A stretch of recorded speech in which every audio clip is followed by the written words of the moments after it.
This is a pretty easy project for you guys today. I'll be replacing the rear diff breather on my 2006 Toyota Land Cruiser.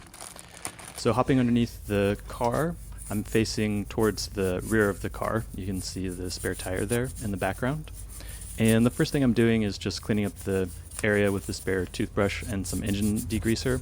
There was a lot of buildup around the breather here. That's kind of what led me to look into this issue in the first place. So I'm just cleaning that up really well. This actually ended up revealing those extra threads you see there at the bottom of the breather, and I'll address that in just a little bit. So slide that clip off. In my case, the tube was stuck on there pretty well, so I just used a flathead to pry that away.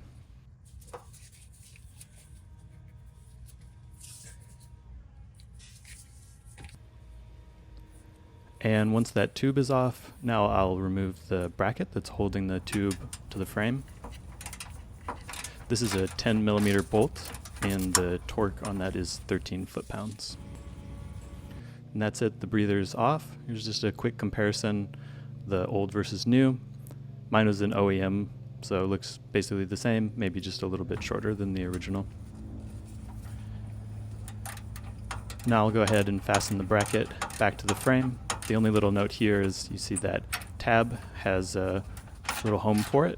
Just make sure that's oriented correctly, and again, this is 13 foot-pounds. Next, I wanted to take a closer look at the metal tube coming out of the axle, since it looked like somehow it had backed out over time, or maybe was never completely fastened. Either way, it felt like making this flush was probably the right thing to do. So I'm just using a 10mm wrench here and giving that a few turns until it's sitting flush on the axle there.